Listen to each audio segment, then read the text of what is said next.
समता, स्वतंत्रता, बंधुता व न्याय या मूल तत्वावर आधारित धम्म देणारे विश्ववंदनीय तथागत भगवान बुद्ध, भारतीय बौद्ध महासभेचे संस्थापक तथा भारतीय राज्यगणित शिल्पकार विश्ववंदनीय बोधिसत्व डॉक्टर बाबासाहेब आंबेडकर या महामानवांना सर्वप्रथम त्रिवार वंदन करतो।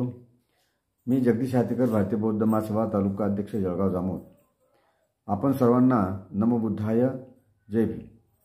आपण जर का हे चॅनल सबस्क्राईब केले नसेल तर या चॅनलला सबस्क्राईब करा व जास्तीत जास्त शेअर करा। आजचा आपला विषय आहे उगवत्या सूर्याच्या देशात तळपतो प्रज्ञासूर्य। जगामध्ये उगवत्या सूर्याचा देश म्हणून ओळख असणाऱ्या जपान या देशालाही ज्ञानाचा सूर्य, प्रज्ञासूर्य, विश्वरत्न बोधिसत्व डॉक्टर बाबासाहेब आंबेडकर यांचे प्रचंड आकर्षण आहे। पूर्व आशियात महाकाय प्रशांत महासागरातील बेटांवर वसलेला सुंदर देश म्हणजे जपान। लोकसंख्येच्या बाबतीत जपानचा जगात 10वा क्रमांक लागतो। वैधानिक राजतंत्र व संसदीय लोकशाही मान्य असलेला हा देश, या देशात जनमानसांचा राहणीमानाचा दर्जा हा उच्च असून जगात झालेल्या सर्वेक्षणानुसार जपानमधील लोकांचे आयुष्यमान हे सर्वाधिक आहे। तेथील लोक वयाची 100 सहज पार करतात असे सांगितले जाते। धार्मिकदृष्ट्या विचार करता बौद्ध धर्म हा जपानचा मुख्य धर्म आहे। शिक्षणाचा विचार करता जपानमध्ये प्राथमिक शिक्षण हे 6 वर्षापर्यंत ते 6 वर्षापासून ते 12 वर्षापर्यंत व माध्यमिक शिक्षण 12 वर्षापासून ते 15 वर्षापर्यंत हे इयत्ता 1ली ते 9वीपर्यंत शिक्षण तेथे सक्तीचे आणि मोफत करण्यात आलेले आहे। त्यामुळे जपानमधील शाळेतील विद्यार्थ्यांच्या उपस्थितीचा दर हा 99.99% इतका असतो। ही खूप महत्त्वाची बाब आहे। त्यामुळे साक्षरतेचे प्रमाणही 99% जवळपास आहे। प्राचीन संस्कृती व प्राचीन इतिहास असणारा हा देश जगामध्ये औद्योगिकदृष्ट्या प्रगत राष्ट्र म्हणून ओळखला जातो। विशेष म्हणजे हिरोशिमा नागासाकी येथे झालेल्या भयानक, जगाला हादरवून टाकणाऱ्या अणुबॉम्ब हल्ल्यामध्ये जपान बेचिराग झाला। परंतु त्या राखेतून फिनिक्स पक्षाप्रमाणे भरारी घेत जपानची अर्थव्यवस्था आज जगातील 3ऱ्या क्रमांकाची अर्थव्यवस्था म्हणून उभी राहिलेली आहे। हे का साध्य झालं? तर त्या देशातील लोक शिक्षणाचा शिक्षणाला सर्वोच्च प्राधान्य देतात म्हणून। शिक्षणाचे प्रमाण हे 100% असणाऱ्या बरोबरीत आहे। त्यामुळे तेथील लोक उद्योगधंदे, संशोधन, व्यापार व जागतिक बाजारपेठांकडे जास्तीत जास्त वळलेले दिसतात। त्यामुळे जपानने आपली ही प्रगती साध्य केलेली आहे। बुद्धांच्या तत्त्वज्ञानावर चालणारा हा देश या मोठ्या हल्ल्यानंतर सावरला आणि यापुढे युद्ध नकोच ही भूमिका या देशाने घेतली।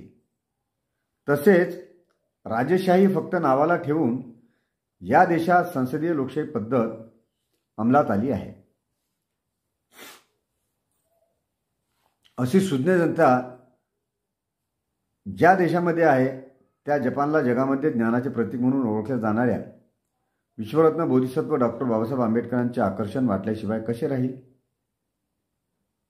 जपानमधील फार मोठा जनसमूह महामानव विश्वरत्न बोधिसत्व डॉक्टर बाबासाहेब आंबेडकर यांच्या विचारांच्या प्रेमात आहे। जगातील सर्वहारा वर्गांसाठी दीपस्तंभ ठरलेले डॉक्टर बाबासाहेब आंबेडकर जपानमधील या नव्या दमाने सावरत उभे राहत असणाऱ्या लोकांना आपले प्रेरणास्त्रोत वाटतात। बाबासाहेबांना मानणाऱ्या जपानमधील या जनतेने जपानच्या वाकायामा प्रांतातील कोयासन विद्यापीठामध्ये बाबासाहेबांचा पूर्णाकृती पुतळा स्थापन केला आहे। विशेष म्हणजे या पुतळ्याचे अनावरण 10 सप्टेंबर 2015 रोजी भारतातील महाराष्ट्राचे तत्कालीन मुख्यमंत्री देवेंद्र फडणवीस यांच्या हस्ते करण्यात आले। या कार्यक्रमाला डॉक्टर बाबासाहेब आंबेडकरांचे हजारो अनुयायी उत्साहाने उपस्थित होते। हा पुतळा 10.5 फूट उंच असून पंचधातूंनी बनविलेला आहे। त्याच्या निर्मितीसाठी 22,25,000 रुपये खर्च आला आहे। या पुतळ्याचे काम डिसेंबर 2014 पासून सुरू आहे, तर मार्च 2015 मध्ये पूर्ण झालेले होते। या पुतळ्याच्या अनावरण प्रसंगी वाकायामा प्रांताचे गव्हर्नर योशिनोबु निकासा, बौद्ध भंते कोबोडायशी यांच्यासह जपान व भारतातील अनेक मान्यवर उपस्थित होते। या प्रसंगी भारतातील महाराष्ट्र राज्यातील औरंगाबाद येथील डॉक्टर बाबासाहेब आंबेडकर मराठवाडा विद्यापीठ आणि जपानमधील कोसायन विद्यापीठ यांच्यात एक सामंजस्य करार करण्यात आलेला आहे। हा करार वाकायाचे गव्हर्नर योशिनोबु निसाका, महाराष्ट्राचे तत्कालीन मुख्यमंत्री फडणवीस व या दोन्ही विद्यापीठांचे कुलगुरू यांची उपस्थित झाला आहे। यामुळे या दोन वेगवेगळ्या देशातील विद्यापीठात शिकणाऱ्या विद्यार्थ्यांना आपल्या विद्यापीठात परदेशी अभ्यासक्रमांचा अभ्यास करता येणार आहे। या माध्यमातून दोन्ही देशांमध्ये शैक्षणिक अभ्यासक्रमाची देवाणघेवाण होणार आहे।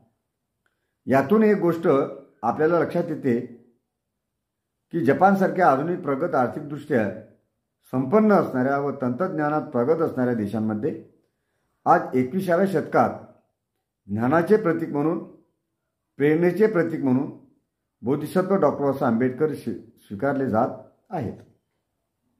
तेथील विद्यापीठांमध्ये विद्यार्थ्यांसाठी मोटिवेशनल सिम्बॉल म्हणून डॉक्टर बाबासाहेब आंबेडकर यांचे पुतळे उभारले जात आहेत।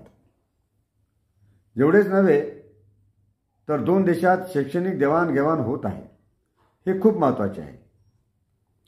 म्हणजे आज 21व्या शतकामध्ये भारताचे जपानसोबतचे आंतरराष्ट्रीय संबंध सुधारण्यासाठी डॉक्टर बाबासाहेब आंबेडकर हे सुवर्णमध्य ठरत आहेत। भारताचे जागतिक संबंध सुधारण्यासाठी डॉक्टर बाबासाहेब आंबेडकर हे नाव आणि हा विचार महत्त्वाचा ठरत आहे। बुद्धांच्या नंतर डॉक्टर बाबासाहेब आंबेडकर भारताला जगाशी जोडत आहेत। जग भारताकडे डॉक्टर बाबासाहेब आंबेडकरांचा देश म्हणून पाहत आहे आणि म्हणून भारताशी जगातील अशा प्रगत देशांचे संबंध अधिकाधिक सौहार्दाचे व मैत्रीचे होत आहेत। नमो बुद्धाय, जय भीम।